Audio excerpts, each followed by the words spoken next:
India में हर चीज़ को बड़े धूमधाम से सेलिब्रेट किया जाता है, फिर चाहे वो क्रिकेट में इंडिया की जीत हो या इंडियन फेस्टिवल। और अगर इसकी गूंज दूर तक ना जाए तो भला कैसा जश्न। हर फंक्शन से लेकर त्यौहार तक पटाखों का शोर सुनाई देता है और हर साल की तरह दिवाली में दिए और पटाखे जलाए जाते हैं। दिवाली को कई बरसों से इसी तरह सेलिब्रेट किया जाता है, लेकिन बीते कुछ सालों से दिवाली के बाद लोग पॉल्यूशन की मार झेलते हैं और यह शिकायत हर साल अक्टूबर से नवंबर में होती है कि भारत में पॉल्यूशन लेवल बढ़ गया है। यह जो सुबह सुबह आसमान में धुंध दिखाई देती है, असल में यह प्रदूषण की जानलेवा कण है जो कई लोगों के लिए सांस लेना भी दुश्वार कर देती है। लेकिन क्या आपने सोचा है कि हर साल दिल्ली ही इसका केंद्र क्यों बनती है? दिल्ली में पॉल्यूशन लेवल इतना हाई क्यों हो जाता है? क्या एक दिन के पटाखे महीने भर प्रदूषण का कारण बनते हैं? आखिर क्या है पॉल्यूशन की असली वजह? जानिए इस वीडियो में। यह तो हम सभी जानते हैं कि दिल्ली तेजी से विकसित होने वाला शहर है, जहां ट्रांसपोर्ट, बड़े बड़े कंस्ट्रक्शन, इंडस्ट्री और कॉम्प्लेक्स का निर्माण हो रहा है।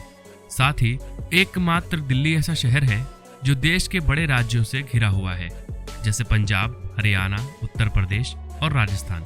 इनका घेराव ही प्रदूषण की सबसे बड़ी वजह है। हर साल अक्टूबर के महीने में पंजाब और हरियाणा में फसल कटाई के बाद बचे हुए धान और झाड़ियों को खाद में तब्दील करने के लिए जलाया जाता है, जिसे पराली कहते हैं। पराली से उठने वाला धुआं इतने बड़े स्तर पर होता है कि हवाओं से बहकर ये दिल्ली पहुंच जाता है। साथ ही दिल्ली में इंपोर्ट और एक्सपोर्ट बड़े पैमाने पर होता है और गाड़ियों की संख्या भी बड़े और छोटे दोनों लेवल पर बढ़ती जा रही है। दिल्ली एक ऐसा शहर भी है जो रोजगार के लिए लाभकारी माना जाता है। लोगों की बढ़ती संख्या, बढ़ता ट्रांसपोर्ट, बढ़ता कंस्ट्रक्शन और साथ ही राज्यों से आता प्रदूषण दिल्ली को जानलेवा शहर में तब्दील कर रहा है। सरकारी रिपोर्ट के अनुसार सिर्फ 5% पॉल्यूशन पटाखों से होता है। बाकी पराली से उठने वाला धुआं 17% पॉल्यूशन का कारण बनता है। इससे भी ज्यादा 27% पॉल्यूशन गाड़ियों से होता है। वहीं अगर बात करें इंडस्ट्री, पावर प्लांट और अलग अलग जगह पर चलने वाले उद्योग और उनमें इस्तेमाल होने वाले कोयले की, जिसको जलाने से इतना धुआं निकलता है जो पॉल्यूशन के परसेंटेज को बढ़ाने के लिए काफी है। लेकिन इस धूल में ऐसा क्या होता है जो पॉल्यूशन कहलाता है? तो आपको बता दें कि इसमें sulphur dioxide, nitrogen dioxide, iron, magnesium, beryllium जैसी गैसेस का उत्सर्जन होता है, जो मिलकर पॉल्यूशन का रूप लेता है। साथ ही इन गैसेस के उत्सर्जन से हमारी ओजोन लेयर नीचे आती जा रही है और उसकी परतें मोटी हो रही है। अब इससे हमें क्या खतरा है, यह भी समझिए। वैसे तो ओजोन लेयर सूरज की हानिकारक किरणों से हमें सुरक्षा देती है, लेकिन पॉल्यूशन के कारण यह नीचे की तरफ खिसक रही है, जो हमारे लिए जहरीली होती जा रही है। दरअसल इससे होकर गुजरने वाली किरणें पत्तों और जानवरों में छेद कर रही है।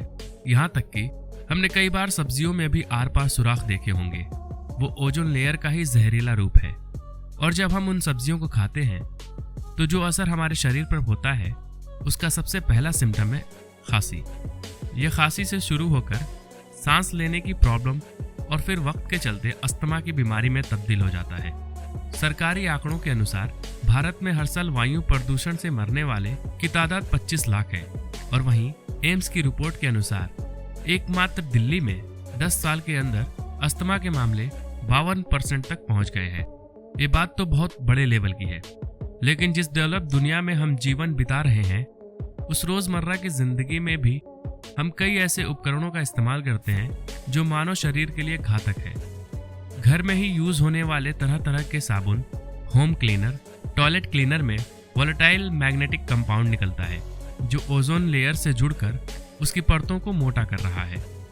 अब इन सभी को जोड़ा जाए, यानी पराली से निकलने वाला धुआं, ट्रांसपोर्ट, एसी गाड़ियों, कंस्ट्रक्शन, इंडस्ट्रियल एरिया, कोयले की खदानों और इन सब के साथ ईंट बनने वाले भट्टे जो दिल्ली के चारों तरफ है, इन सब को मिलाकर 90% पॉल्यूशन पैदा होता है, जिसका शिकार सबसे ज्यादा बच्चे और बुजुर्ग होते हैं। वहीं दिल्ली में गाड़ियों से हाल इतना बेहाल है कि हर रोज 85 से 90% गाड़ियां सड़कों पर अलग अलग समय पर मौजूद होती है। साथ ही त्योहारों के सीजन में हर साल 2000 नई गाड़ियां सड़कों पर उतरती है। आम दिनों में इनकी संख्या 1400 है। इससे आप अंदाजा लगा सकते हैं कि किस स्पीड से गाड़ियों की खरीदारी हो रही है।